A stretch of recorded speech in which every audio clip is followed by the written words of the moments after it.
we go. All right, so we're now recording and we're getting started. If you have any questions, type them into the question box. That's a better place than the chat, but I should be able to see both. I'll do my best. I'm doing this on my own, so I'll be kind of watching the boxes as we go. There's my email address on that screen. If you have any questions later that happen, after you sign off of this, a week, a day, a month later, just shoot them over to me. And we have a lot of resources at our resource page. And I see someone just raised their hand. David just raised his hand. And how do I get to that? No, I don't know how to do that. Q&A. It's not showing up in the Q&A. Well, I don't know whether you raised it and then let it go, David. Sorry, let me just see what I can figure this out. There you go. All right. I didn't see a question from you, so we're just keep going, guys. So why referrals? Well, we know that referrals are a pretty powerful thing. I've been doing this for 25 years. If I had to summarize everything I've been doing and why referrals work for 25 years into 2 words, it'd be borrowed trust, right? We borrow the trust in one relationship long enough to earn our own trust in the new relationship. And from there, everything gets easy, right? Easier to reach people, easier to set up phone calls. They follow your recommendations. Why? Because someone else that they know and trust has followed your recommendations. Higher client loyalty. And studies have shown that a client that comes into a business through referrals, in your case, financial practice, is 2.5 times more likely to give referrals because they met you through a referral. So it's a very powerful way to build a business. But, we're kind of moving away from the word referrals a little, not entirely. Old habits die hard. We really want to focus on introductions these days. Why? Because we need the connection, right? We got to get connected with folks. And someone says, call George, use my name. We know it's hard to reach George, even if we use their friend's name. They're going to say, oh, why is Bob, giving my name out to this guy? Right? In fact, Matt Oxley did a study that kind of showed this. It's fascinating. Now, Matt works mostly with wealthy individuals, so it's geared towards them.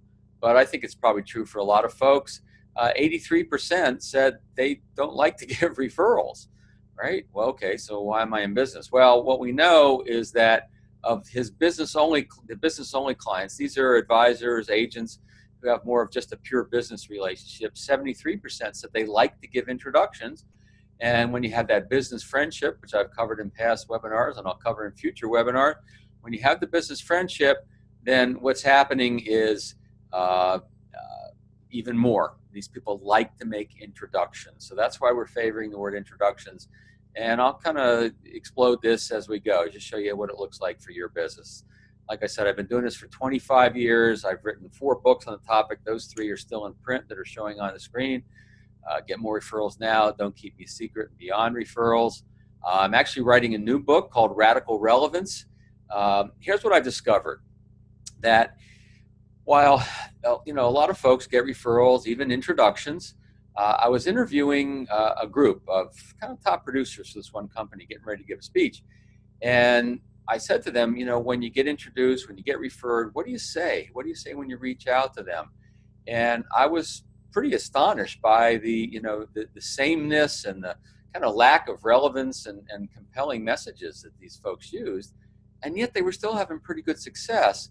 And so what I realized, of course, is that just doubles down on the importance of getting referred or introduced, because that'll push you past a weak value proposition.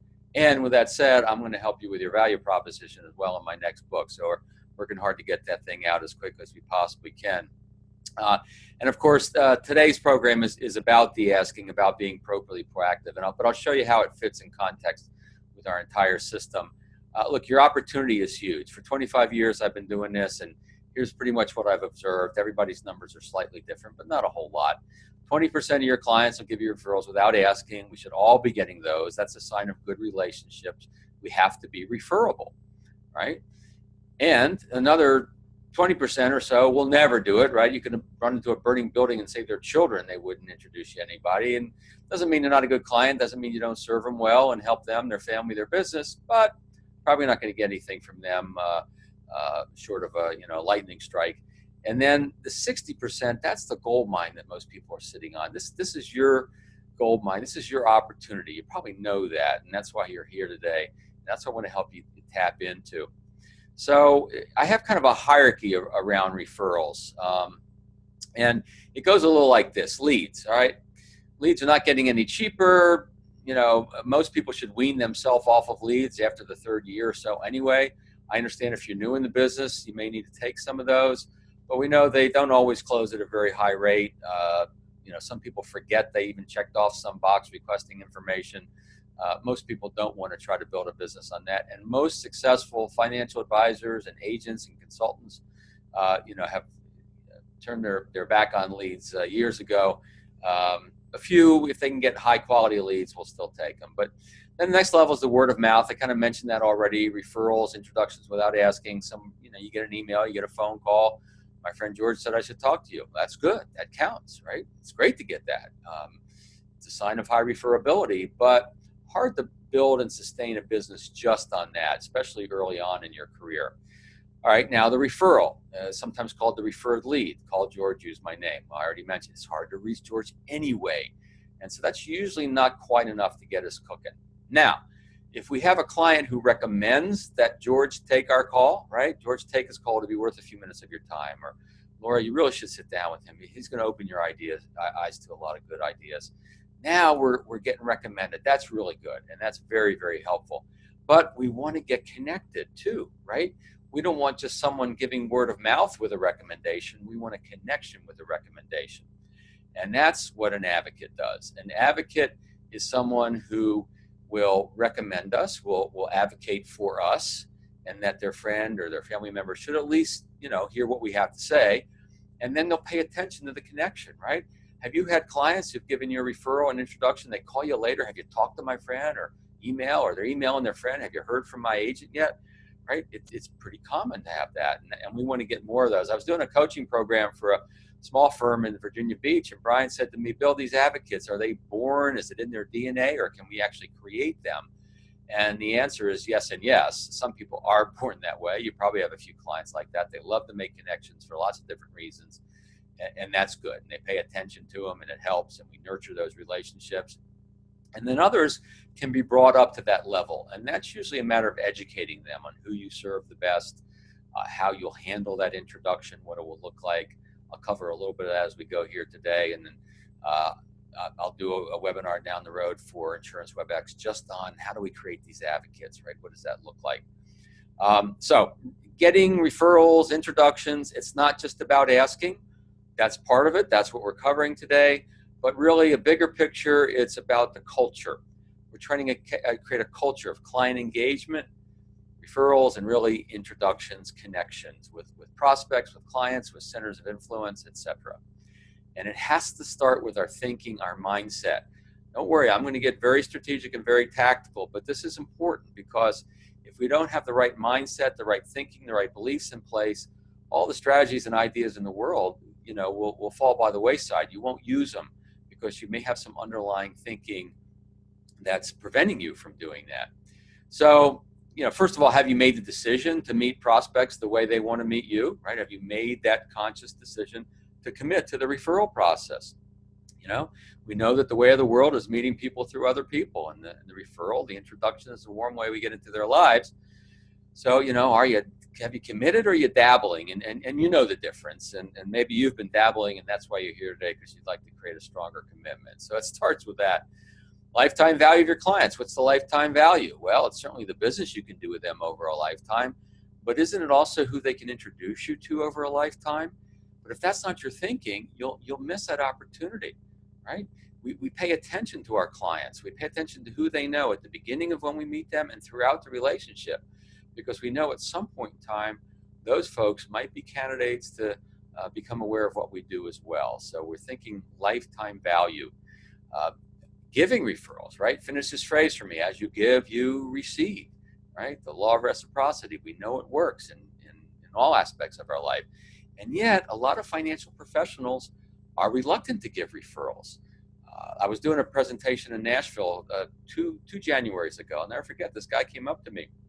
And he says, Bill, I think I figured out why I don't like to ask for referrals. And I said, well, lay it on me. He says, I don't like to give referrals. I said, yeah, you figured it out. That's it. There's a disconnect. If we don't like to be asked for referrals, or we don't like to give referrals, and I should be saying introductions, then guess what? We're not going to ask people either. So that's a reframe that's got to take place. It's cognitive dissonance. If we have a belief or a perspective, it's rare that we will push ourselves to act in discord with that belief or that perspective. So we got to change our perspective before we can change our behavior. Do you believe that asking for introductions is safe or risky? Most people think it's risky. Limiting belief. I'm going to show you today it doesn't have to be risky. We don't have to hurt relationships, et cetera, et cetera. But if you believe it's risky, again, I could give you all the strategies in the world. Unless that becomes accessible to you and you're really willing to let go of that and try this in a little different way, you'll never get to that point, right? Limiting belief, no question. And please remember this. I always have fun with this when I do my live presentations, that cold calls are God's punishment for failure to get enough referrals, right? So if you're stuck in cold call hell, you're in the right place, and stay in my world because we're going to help you out. Some people believe that asking for help is a sign of weakness, but any psychologist will tell you that asking for help is actually a sign of strength. And in this case, aren't we asking for help to help others, right? It isn't the old methodology. Let me tell you, I get paid in two ways. It's not, I'm trying to build my business, I could really use your help. It's not coming from a needy place. It's coming from a place of strength and knowing the value we provide in a place of service. My friend Rory Vaden says it's hard to be nervous when your heart's in service. That's what this is about. It's coming from that perspective of bringing our value to other people. And then when I do my live presentations, I always have fun with this. I say to the audience, I blank to get referrals. What fits here for you? And inevitably someone says, I love to get referrals. I say, great. And then what else? And sometimes I hear beg to get referrals. No begging zone. Sometimes I'll hear give to get referrals. Means they've been paying attention. Sometimes I hear forget, right? Or forget about referrals and introductions. And so when someone tells me they forget, what they're really telling me is they haven't fully committed, and there's some discomfort there, right? There's some fear around that, and they're not willing to get through that. And what happens is our fear, our comfort zone, kind of manages the appointments for us, and we run out of time. We forget. I'll show you a simple way to not forget anymore if you're willing to go there. So the last mindset thing I want to mention is expect, an attitude of expectation. Now, I don't recommend you necessarily say to prospects and clients, I expect you to introduce me to people. That's usually pretty too assertive for most people, but it's an attitude we bring. It's an attitude of confident awareness, right? You're confident in the value you bring. You know you bring value to individuals and businesses and families, and then you become aware of who your clients know. You ask good curiosity probing questions in an effort to get to know them and just build rapport and trust, and develop a little bit of an inventory of people that you can then bring up in conversation, and you'll see how that plays a big role as we go. So let me just take a look. I'm not seeing any questions coming in. Let me just click there's the Q&A pane and the chat pane. I'm just looking around to kind of make sure I'm not missing anything from anybody. So it looks good. We will keep going. All right.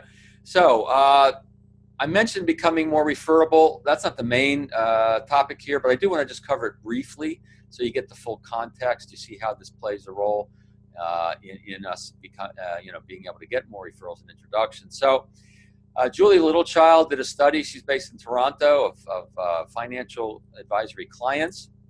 And here's what she found. She found that satisfied clients are pretty loyal, as you might expect them to be. But there's actually a low correlation between satisfied clients and the actual giving of referrals or making introductions. Then she looked at engaged clients, kind of a higher level, and very loyal, of course. And in the engaged clients, 98% gave one or more referrals in the preceding 12 months. Who gives referrals? Engaged clients. We have to create that sense of client engagement, which means they feel engaged about our value. They feel good about your value. They like the questions you ask. They like the things you teach. They like your responsive service all along the way. That's the value. And they like you. They're feeling good about you. We don't have to become bosom buddies, but there has to be that likability factor there. And the good news is, if we create that engagement and then we leverage, which today is all about, and then we create a good connection, we get introduced, and then we create engagement with a new prospect. This continues. This will create a continual flow of referrals for you, for your business, if you just manage these 3 stages of the process that we teach. All right, so real quick, the 3 stages of the client journey is the prospect experience. We want to make sure that we show that value, bring that value, and connect with who we are as an individual with the prospect, so that they'll, number 1, want to become a client, want to work with us, as long as it's a good match, a win-win, and we're becoming more referable more quickly. Onboarding process, making sure we're bringing people into our world in a way that goes, wow, I've never been treated like this by a financial guy, right? And Brian Sweet, who just brought me in to speak at his Elite Wealth Advisor Symposium in Miami a couple of weeks ago, has what he calls a 90-day Dazzle program. We're doing an online coaching program with him and his team, and they have the 90-day Dazzle program, and that's an onboarding, right? Kind of an onboarding process on steroids. And then the ongoing client experience, how we stay in touch with clients in an ongoing way, your client service model. I recommend you think about calling it a client service promise, because when you talk about your client service promise, then you can hear in that word promise is kind of the word commitment, right? Here's what we promise to do. So I found that it had a lot of teeth. We got a question in real quick. Robert says, how do I use email to get introduced? Well, Robert's a little off topic, but here's what I'm going to do. I'm going to make available a report that will give that to you. So I can give everybody in this call that information of how you create what I call an electronic handshake. And so let me see, how do I guess I answer it live and then I'm done. So I will send that to you. But there is a preferred way to get introduced by email. You could get introduced where they say, you've seen this before, right? Hey, George, I want to tell you about my advisor, Laura. She's done a great job. I've CC'd her on this, and she'll probably be reaching out. Well, that's better than nothing. That's at least a little bit of a connection. But what's a better one is when they go, hey, George, meet Laura, Laura, meet George, and that's what I'll show you to. So some folks are saying in the chat, yes, please send the electronic handshake. I will do that. I will make sure we find a way to get that to everybody. That slide shouldn't be there, so we'll keep going. All right, so let's get into the being more appropriately proactive. One way is to promote referrals. This is short of asking. I want to cover just a couple because you can see how it kind of creates that opportunity to ask later. So one way is to promote, to plant seeds, things you can do early in a relationship. Some of you have heard me say this. You're welcome, Steve. You're welcome, JR. Don't keep me a secret, right? Simple little phrase, little fun phrase, goes into their unconscious. Later, they're having a conversation around personal finance with a friend, family member, colleague. And that don't keep me a secret kind of kicks into their head. And this can generate, I've seen this generate referrals on the spot. I've seen it do it later. Larry DeNoia up in Westchester, New York. He said, I said, don't keep me a secret to a client on a Friday morning. Sister called me Friday evening. She invested almost $1 million with me on that Monday. He says it was the fastest turnaround from prospect to client he's ever had, from a Friday to a Monday. He says, pays to say, don't keep me a secret, and to work a little late on Friday. So that's a simple way to promote. Here's another simple thing you can do right after this webinar is over. Leave on your outgoing voice message. Please leave a message at the tone. If you're recommended to us, please let us know who we need to thank. Right? Just read that again. You got it. You'll get the recording. Please let us know who we need to thank. Now you're sending that message to the world. I actually learned this from my office manager a number of years ago when a call came into our office and she's talking with a prospect. And after a few minutes, she said, by the way, who referred you to us? So we need know who to thank. And I'm thinking, I overheard this. I think that's brilliant, right? So this is just another way to stir the pot, get it going. I've talked to many clients I've coached over the years who started using this, and it occasionally turns into a client, and it's just part of building that culture I mentioned. Probably the most powerful way to be proactive for referrals and introductions, I keep saying, short of actually asking, is to teach your clients what it would look like. What it would look like if if they thought of someone who should know about you, right?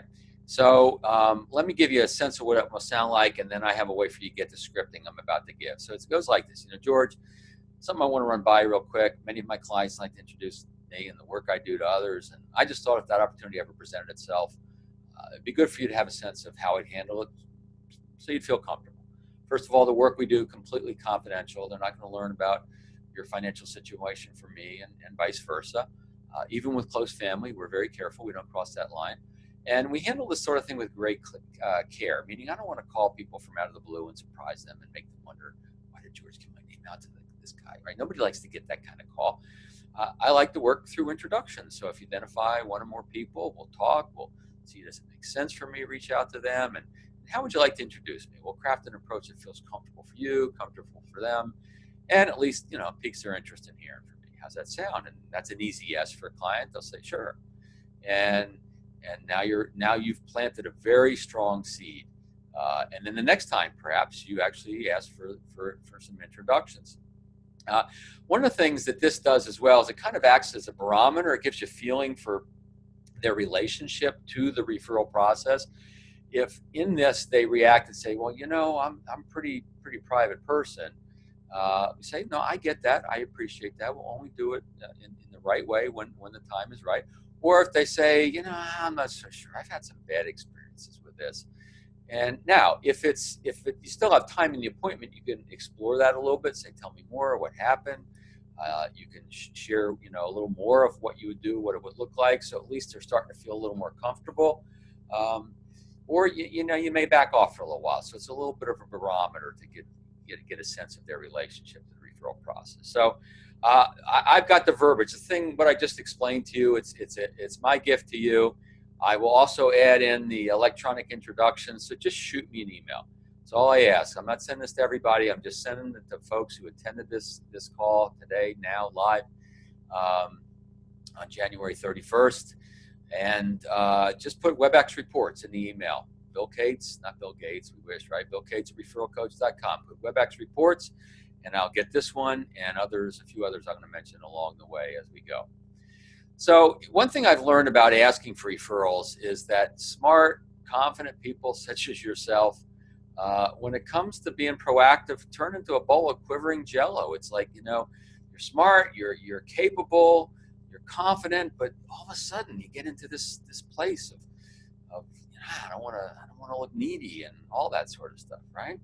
And so the number one fear that I've seen, and a lot of little ones I've seen crop up over the years, but the number one is that fear of rejection. Somehow you equate someone not wanting to play this quote unquote referral introductions game into rejection for you. And when the truth is, it usually has nothing to do with you. It's their relationship to this referral process. Using the methodology I'm about to show you, you'll get fewer of these, but occasionally people don't want to do this, and you just have to be prepared to that and prepared to back off, but just don't let it stop you, right? Don't let this fear stop you. Joe Winslow, very high up in his firm. He's out in the San Mateo, California area. He says, I've been using Bill's system for 10 years. I ask and get referrals, introductions, high-level prospects. And with that said, he said this to his colleagues, by the way, when I was out there giving a presentation. He says, but sometimes there's still a little piece of me that's uncomfortable.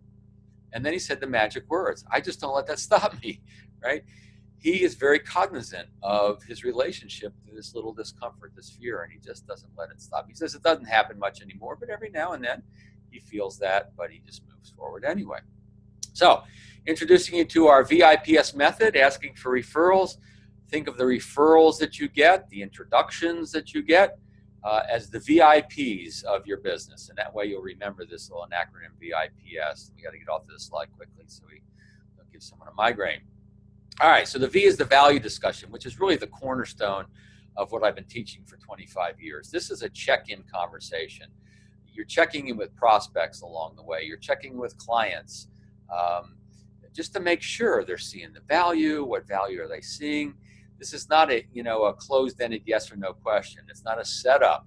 Have you found value in the work we've done today? Yeah, great. Who do you know? No, this is a discussion. It's a back and forth. We prepare a little bit for this. What do we, what's happened in the relationship, that we might want to check in on that might not be good working for them, and what are they finding value? So Julia Littlechild in her study really confirmed why this is so important. In her study, she's found that 40% of clients who provided referrals in the preceding 12 months were asked for them. Now, we know we can ask and get. Don't let anybody tell you that you should stop asking for referrals and introductions. They're just projecting their own fear and lack of good strategy on you. So don't settle for that. We know we can do it, and that's what this is about. But she discovered that 72% of clients who provided referrals in the last 12 months were asked for feedback. That's the check-in. That's the value discussion, checking in, right? And so I'm going to send you a report on this in just a second. We conduct value discussions whether we're going to ask for referrals or introductions or not.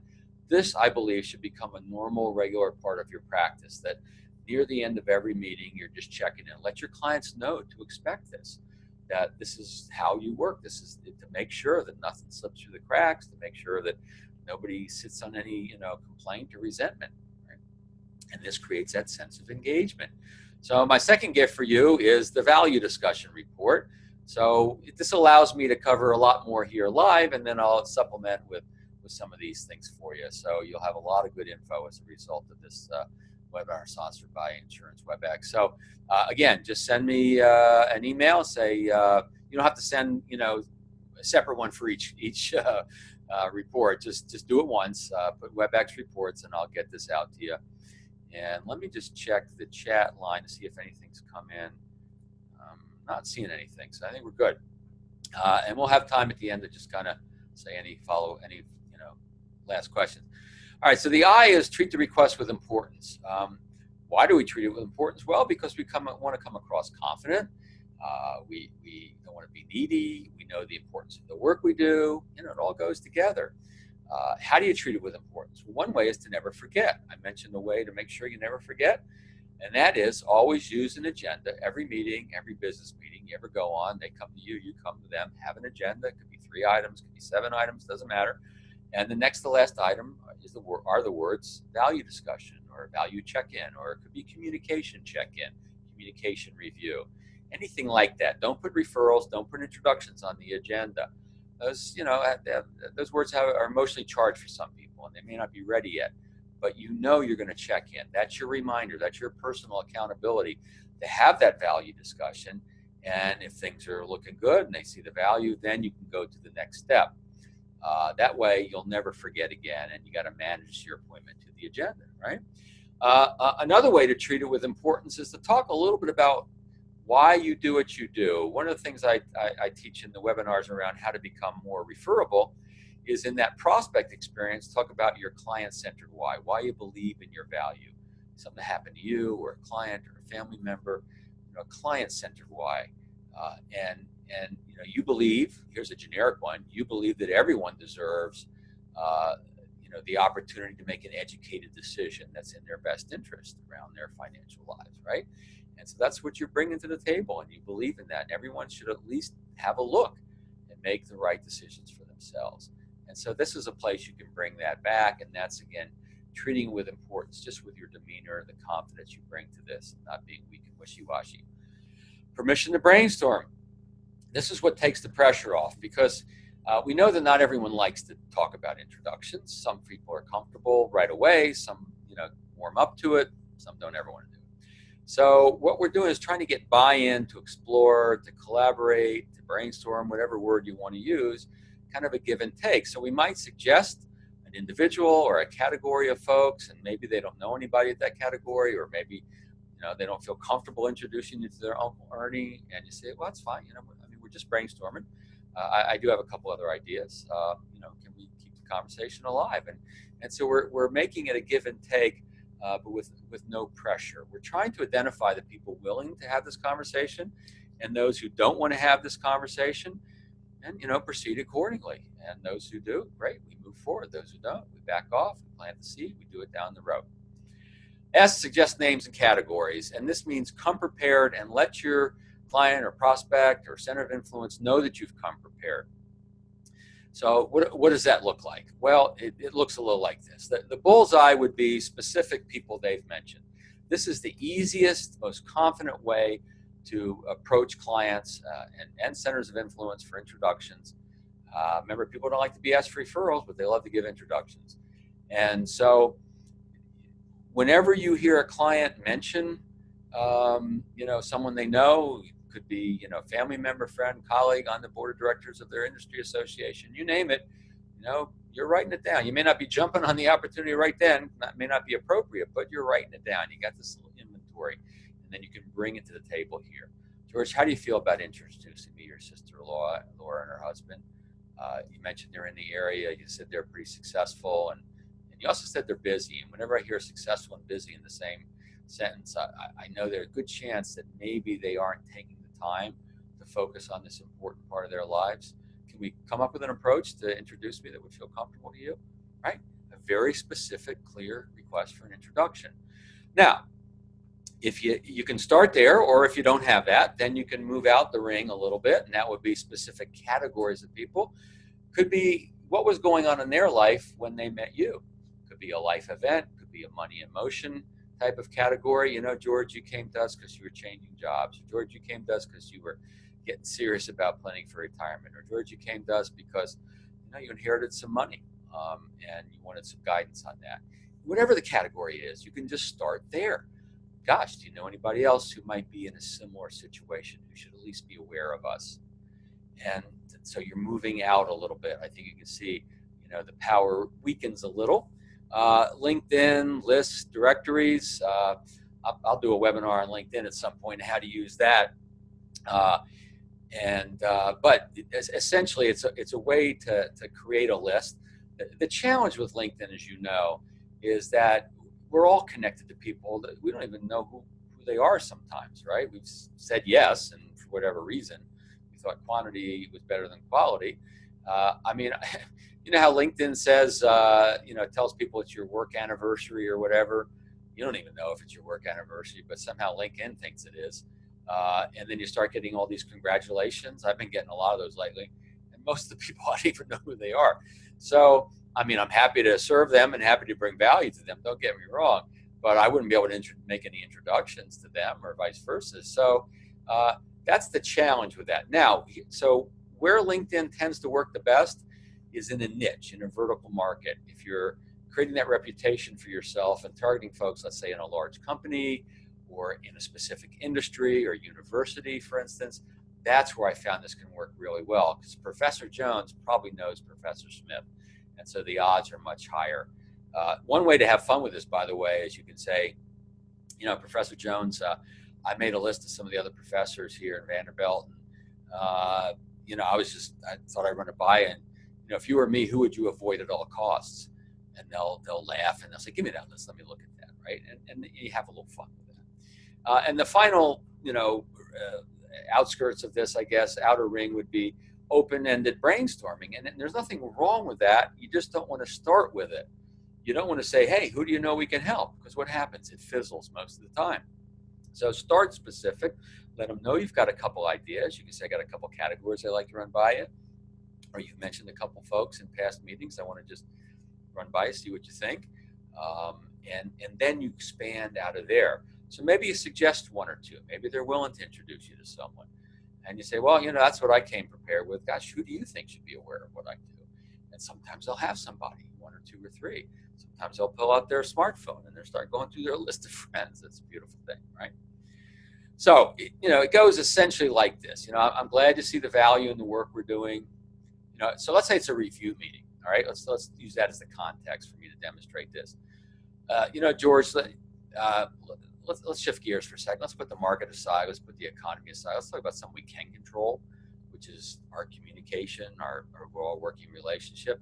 First of all, anything that's not working that I should be aware of, anyone dropped the ball or whatever. And, they may say, well, I'd like to meet more often. Or they may say, yeah, you remember that your assistant didn't return my phone call a couple months ago. And you kind of clean up any little stuff if it's there. Most of the time they can say, no, everything's good. Well, tell me what is working for you. Tell me how you found value in the process we've been through to get to this point. Open-ended, let them get in touch with the value. That's the value discussion, right? I'm glad to see the value, and I believe in the value of what we do. My mission is to make sure everyone at least makes an educated decision that's in their best interest. And so I was hoping we could put our heads together for a second, brainstorm, maybe see if we can identify a few folks that you think should at least be aware of what I do. It might be worthy of an introduction. I've thought of a couple of folks that you've mentioned in past meetings. Can I run it by you just to see what you think? Tell me they're not going to be curious. They might even say, well, I'm not sure, I like to do that sort of thing, but who are you thinking about? And so you definitely get past the objection, I can't think of anyone, because you've already thought of a few folks. That's the suggest names and categories. So that's the essence of what that sounds like. Robin Wolf, she's in Miami. She's, I think when she sent this to me, she had been in business for roughly 20 years. She's been at it for a while. But what really sticks out with me in this statement she sent to us is, I'm having so much fun with this. Here's someone who was never particularly good at this, maybe felt a little guilty about this because she knew she had high quality clients, good relationships, but wasn't taking that next step of being proactive. And now she's having fun. Total mind shift and ability for her to create exponential growth. I mentioned the idea of having fun. I'm just checking the time, see how we're doing here. Lots of different ways to do this. I gave you one. Here's another one. Art's a financial professional in Baltimore. He says to his clients, yeah, we're just brainstorming here. I'm looking for about 100 names. And his clients go, 100? All right, we don't even know 100 people. We only had 60 at our wedding. Oh, okay, too many. How about 3 or 4? Right? So they laugh. He's got that kind of sense of humor, and that works for him. So obviously this has to fit you and your personality. Doug is in Omaha. Doug says, hey, we're just brainstorming. First of all, do you know any lottery winners? Clients laugh. No, Doug, we don't know any lottery winners, right? So, but he has some fun. And what happens when you have a little fun on the front end of this? Everything gets easier, right? Here's a list of a few folks I know you know. Who should I avoid at all costs? I don't know. Give me that list. I'll tell you, right? So then everything gets easier after that. It takes any kind of discomfort or stress out of the conversation. So let's say someone doesn't want to do this. How do you back off? What's the escape plan, if you will? My friend Barry Alberstein, I just heard from Barry yesterday. He calls it the graceful exit because Barry is a very classy guy. I call it the emergency exit because I just like to have fun. And so it's really simple. What we're doing is we're just planting the seed. We're promoting the possibility as we back off. George, that's fine. Next time you recognize someone you think should be aware of the work I do, just don't keep me a secret. Make sense? Oh, yeah, absolutely. Or, Laura, I just want you to be aware of the fact I'm never too busy to see if I can be a resource for other people you care about. Fair enough? Yep, fair enough. Sure, we'll keep you in mind. And that's it. No harm, no foul. What we found is you can do this till the cows come home. You'll never hurt a relationship. You'll never lose a client. And some people who won't do it now will do it later. You've probably experienced this. You had a client, you asked, maybe they didn't want to go there. And next time you see them, they say, hey, I think I have somebody for you. They want to do it on their own terms. We give them a chance to do that. We have to be careful about being too aggressive here. Now, to avoid referral objections, very simple formula strategy for you here. Essentially, don't ask. I mean, if you ask, they can say no, but if you don't ask, the answer is always no. So, right, what we want to do is get past that fear. So, where do you start with this? Well, you're sitting on low-hanging fruit. Everybody's sitting on low-hanging fruit. Clients who love you, right? These are clients. You have that business friendship. I was coaching a group this morning, and one of the guys, Oliver, said, "Yeah, I asked the client who loves me, happened to be my mom, and she introduced me to a few folks." I said, "That's it. Start there, right? Mom, clients, people who love you. You can bumble through this. They'll feel sorry for you and give you some introductions." So that's kind of the low-hanging fruit, a path of least resistance for you and for them. And then anyone who's already given you a referral or an introduction, right? Someone who's played this a little bit in the past, just go back to them and say, you introduced me to your colleague on the board of directors. I appreciate that. I'm working with Larry now, and I got a couple other ideas I'd like to run by if that's okay. Right? You can't hurt that relationship. Now, if you're not ready to do this yet, if you're not ready to take this leap of going to the low-hanging fruit and using the VIPS, let me give you a couple of stepping stones. The first one is the value discussion. Get in the habit of doing that as many times as you possibly can. On that call I was talking about earlier this morning, Ty was the first one on to report from the group, and Ty said, "Bill, I had 9 meetings last week. I had 9 value discussions, and I actually planted seeds with 2 of them. Now we got to work him up to asking, but he just started to do the value discussions, and then the next step would be plant the seed, promote referrals. So at least do the value discussion. You'll see some nice results. You'll hear some nice things. Coaching this guy Rod Gibbings out in British Columbia, north of Vancouver, in BC, Canada, and he started doing this value discussion, and he was getting great feedback. His clients said, "Yeah, and Rod, we'd love to introduce you to other people, and how do we do that? You know, how do I talk about you?" And he realized he was sitting on this gold mine of opportunity. In fact, a couple of them, he heard this from 2 separate clients. He said, "You know, Rod, I feel like we're part of this club that, because he does a great job staying in touch with clients." And he picked up on that word club. And so he started saying, kind of feels like a club we've created, right? His clients go, yeah, that's it. He says, the club needs some new members. And so that's how he had some fun with this. It's been working quite well these days. So, value discussion, and then move up the next step to promote, plant seeds, and then, of course, starting to use the VIPS. So now we got a time for a few questions. Let's see if anything's come through.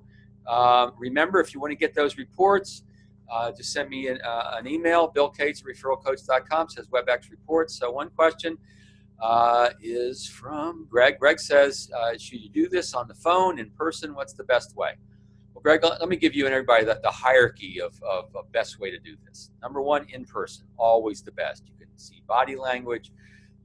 They may say yes, but their body language says no. You want to check in on that.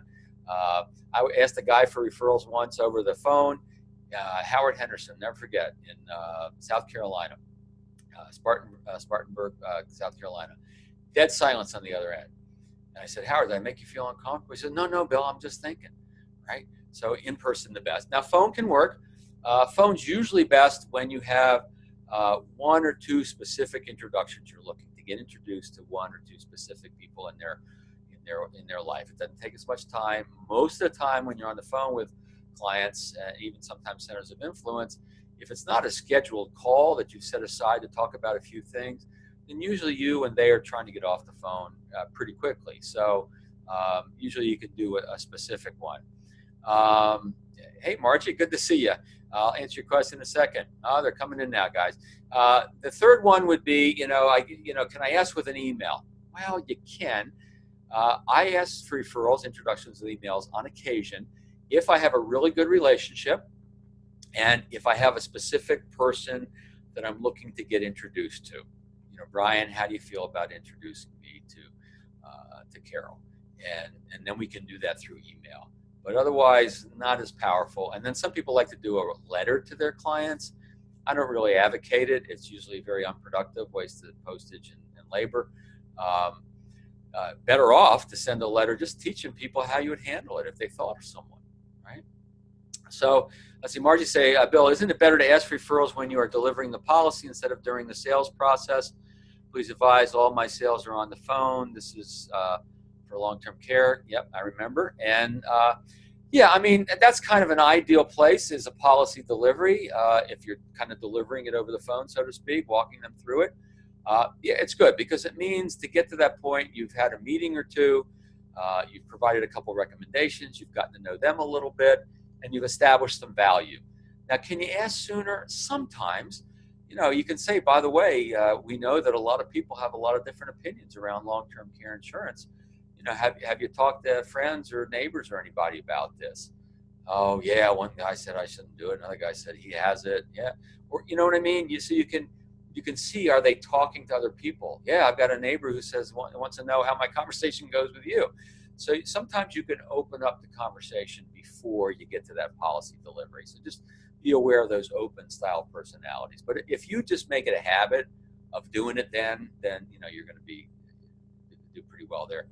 Jeff says, if you have used this approach and someone says no, do you circle back? 6 months later, et cetera, et cetera. Well, a couple things on that, Jeff. First of all, yes, you can circle back unless they really put their foot down and said, don't ever do this again. In which case, maybe you don't ever do it again. But a lot of times it's just timing, right? Here's the key. The key is when you go back and ask a second time, you can still do a value check-in, but you want to make sure that you refer back to what happened last time. So always take a couple notes, have them in your CRM or whatever, and so you know what happened last time. And so you can say, Jeff, when we got together 6 months ago, I broached the idea of seeing if we could identify a few folks that you thought should at least be aware of what I do. And you didn't feel comfortable at that time, and I get it. We were just getting to know each other. I do have a couple ideas I'd like to run by you, if that would be okay, if you'd be open to it. So you're acknowledging what happens. It makes it easier, and you're coming prepared, which also helps. Same thing with you got him last time, right? Jeff, last time we got together, you introduced me to your brother. I appreciate it. I know he told you we're working together. I do have a couple other ideas I'd like to run by. Actually, a couple categories really of people. Would you mind? They've already done this, right? Usually pretty simple. What you just want to make sure you do is refer back to what happened, right? That makes them feel comfortable. Hope that helps. Robert asked, how do I get around the do not call rules? Yeah, well, that's where the email introductions become so powerful, so important, because, sorry, I hit a wrong button here. Sorry, guys. That's why we got to want to get connected, right? Now, in person is great, but with an email, at least they're going to introduce you. George, take Laura's call, take Robert's call. It'll be worth a few minutes of time. You follow up. Hey, George, And then, can we set up a quick phone call? Can we set up a 10, 15-minute phone call just to get the conversation started, see if it makes sense? And now you got permission in an email to call them, right? And now you're good. You're past the do not call regulation. So that's why email introductions are so valuable for folks in the financial services arena. Now, if they don't want to do that, let them know. If they just give you a name and phone number, you say, Robert, I appreciate this. This is their home number, right? Well, if they're on the do not call list, I'm not going to be able to call them. Do you have their email address? Maybe I'll start with an email, or maybe you could just send them an email and kind of give them a heads up, and then I can reach out and get permission to call. Would that be okay? And then usually if you explain that, if you say a phrase that I've used for years, it works well, is here's what I found works the best. Then usually you can get kind of past that, and they're willing to do that. Jair says, you gave me some awesome pointers. I'm going to start with sending last year's clients a letter with a snapshot of of your screen that stated, don't keep me a secret. I think that's great, JR.